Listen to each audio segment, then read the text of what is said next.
आपको बता दें कि बिहार पुलिस मुख्यालय के एडीजी जितेंद्र सिंह गंगवार ने आज एक प्रेस कॉन्फ्रेंस का आयोजन किया, जहां मीडिया से बात करते हुए एडीजी जितेंद्र सिंह गंगवार ने कहा कि बिहार पुलिस इन दिनों महाअभियान चला रही है, जिसके तहत वर्षों से पुलिस अभिरक्षा से फरार चल रहे वांछित अपराधियों पर कार्रवाई की जा रही है।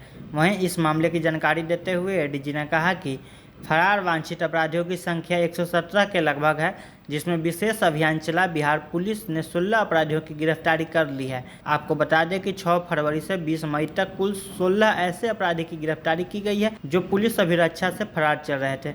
वहीं इस महाअभियान में एसटीएफ और विशेष पुलिस बल की कार्रवाई लगातार जारी है। इस दौरान और क्या कुछ कह रहे हैं एडीजी जितेंद्र सिंह गंगवार, देखिए इस वीडियो में। को सुरक्षा देने के लिए बिहार गवाह सुरक्षा योजना 2018 के तहत गवाहों की सुरक्षा हेतु एक फंड बनाया गया है और बिहार गवाह सुरक्षा कोष नियमावली 2022 भी नोटिफाइड है।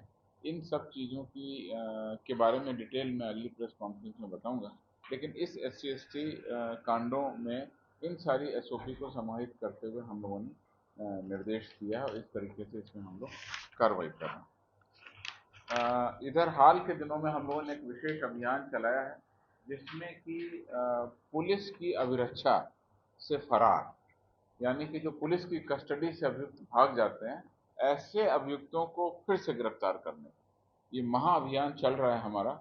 और इसमें हम लोगों ने लगातार कार्रवाई की है और STF को भी लगाया है। जिला पुलिस की जो विशेष टीम है वो भी कार्रवाई करती है। मुख्य रूप से STF की विभिन्न टुकड़ियाँ विभिन्न जगहों में काम कर रही है और उसमें हम लोग लगातार कार्रवाई कर रहे हैं।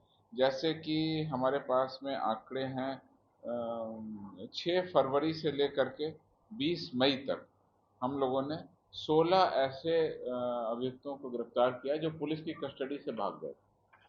इसमें बहुत सारे अपराध कर्मी हैं।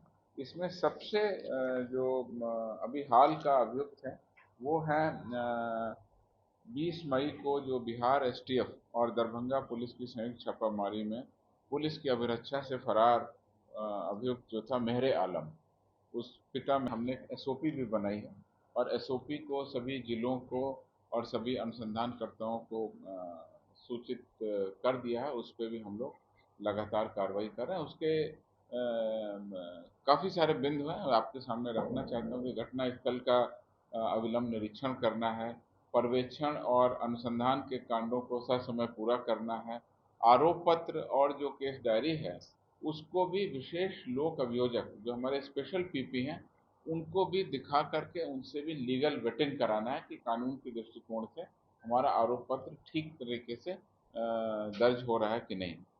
मुआवजा के लिए जो प्रस्ताव है, आपको पता है कि इस अधिनियम के अंतर्गत जो पीड़ित पक्ष है उनको मुआवजा देने का प्रावधान है, तो मुआवजा के लिए भी जिला कल्याण पदाधिकारी को प्रस्ताव समर्पित करना है। और आपको पता है कि मुआवजा भी अलग अलग श्रेणी में अलग अलग राशि का दिया जाता है और अलग अलग स्टेप पे दिया जाता है। कुछ मुआवजा प्राथमिकी के साथ, कुछ मुआवजा जो है वो आरोप पत्र समर्पित होता है उस समय दिया जाता है।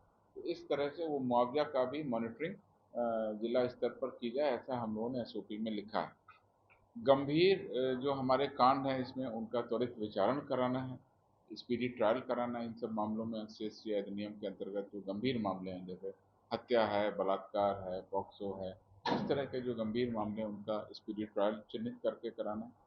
पीड़ित, उनके आश्रित और जो उनके विटनेस हैं उनको भी प्रोटेक्शन देना है, जहाँ तक ज़रूरत पड़े उनको जिस तरह के प्रोटेक्शन की ज़रूरत पड़े उनको प्रोटेक्शन देना है ताकि न्यायालय में वो गवाही। पाया गया था कि FSL से जांच प्रतिवेदन कुछ अप्राप्त थे, उनको भी प्राथमिकता के तौर पर शीघ्र FSL रिपोर्ट भी प्राप्त की गई और उसके आधार पर भी कार्रवाई की गई।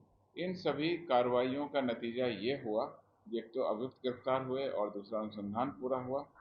तो मैं आपको बताना चाहता हूँ कि किस प्रकार से लगातार इन 3 महीनों में हमारी प्रोग्रेस हुई है। जनवरी महीने में 2023 का हम बात आंकड़ा आपके सामने रख रहे हैं। 2023 के जनवरी महीने में इस अधिनियम के अंतर्गत 550 कांड दर्ज हुए, लेकिन हमने डिस्पोजल किए 829, यानी जितने केस हमारे पास में दर्ज हुए उससे ज़्यादा केस, करीब 150% केस हमने ज़्यादा डिस्पोजल किए। फरवरी में 548 केस रजिस्टर हुए, उसकी तुलना में हमने 915 कांडों का डिस्पोजल किया। 166% ज़्यादा केस हमने डिस्पोजल किए। मार्च में 664 केस दर्ज हुए, उसकी तुलना में 846 कांडों का हमने निष्पादन किया, 127% ज़्यादा कांडों का हमने डिस्पोजल किया। इस प्रकार से देखेंगे तो इस साल के 3 महीनों में कुल 1762 कांड दर्ज हुए, जिसमें 2590 कांडों का हमने निष्पादन किया, करीब 146% या लगभग हम कह सकते हैं कि 150% अधिक कांडों का हमने डिस्पोजल किया।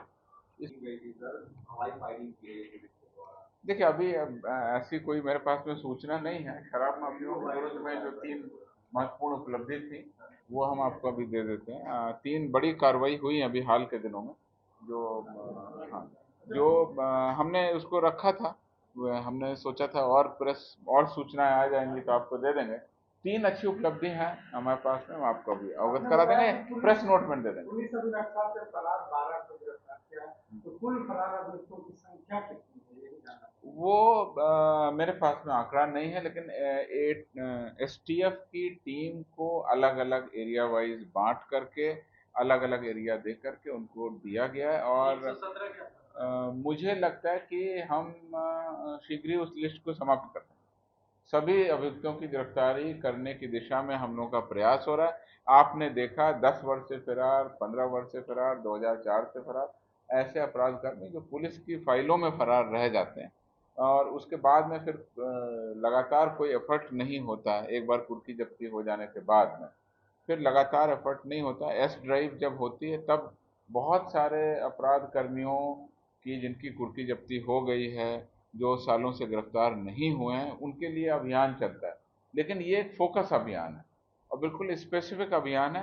जो पुलिस की कस्टडी से भागे उनके लिए फोकस अभियान है, जनरल अपराध कर्मियों के लिए नहीं है। इसके लिए हम लोग कार्रवाई करें और जैसा आपको बताया हम आपको सूची भी उपलब्ध करा देंगे, और जिससे आप नहीं तो नहीं किस मामले में है ये आरोपी? नहीं, ये आरोपी किस मामले फरारी किस मामले?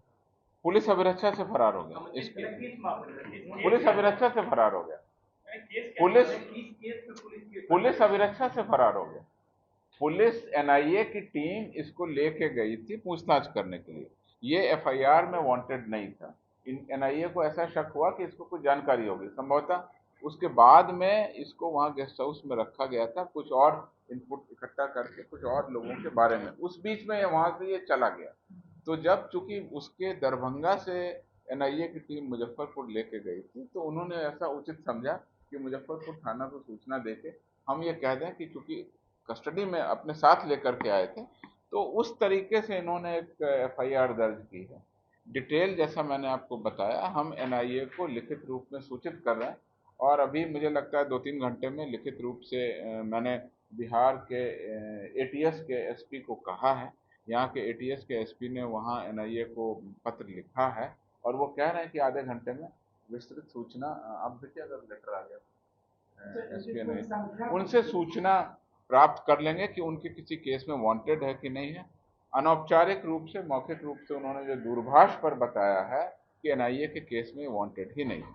ये वास्तव में कुछ अन्य अभियुक्तों की गिरफ्तारी के लिए उनकी पहचान करने के लिए ले जाया गया। देखिए एनआईए को अभी ट्रांसफर करने का कोई कारण हमारे पास में उपलब्ध नहीं है। जहाँ तक मेरी सूचना है वहाँ के अधिकारियों से जो बात हुई है उनकी लिस्ट में ये अपराधी शामिल नहीं है। यह उनका किसी कांड में पूछताछ के लिए उनको ले जाया गया था और उसके बाद में वो किसी गेस्ट हाउस में या जहाँ भी रखा गया था वहाँ से वो गायब हो गया था। उसके बाद उन्होंने एक उसका कांड दर्ज करा लिया था, क्योंकि वो कस्टडी में उसको लेके गए थे छापामारी करने, तो उस आधार पे कांड दर्ज हुआ। और ये पुलिस की अभिरक्षा से जो फरार हैं, जिसमें हमने आपसे बताया कि एसटीएफ अभी लगातार कार्रवाई कर रही है, जिसमें 16 अभियुक्तों को हमने गिरफ्तार किया, उसी लिस्ट में से हम लोगों ने गिरफ्तार किया। तो अभी हम इसको मुजफ्फरपुर जिला पुलिस को हम सौंपेंगे, चूंकि ये दरभंगा से गिरफ्तार हुआ है, मुजफ्फरपुर में कांड दर्ज हुआ था।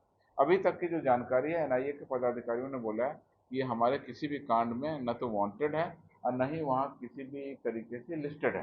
फिर भी हम औपचारिक रूप से लिखित रूप से उनसे ये सूचना प्राप्त कर लेंगे और उसके बाद में हम कोर्ट को सूचित करेंगे।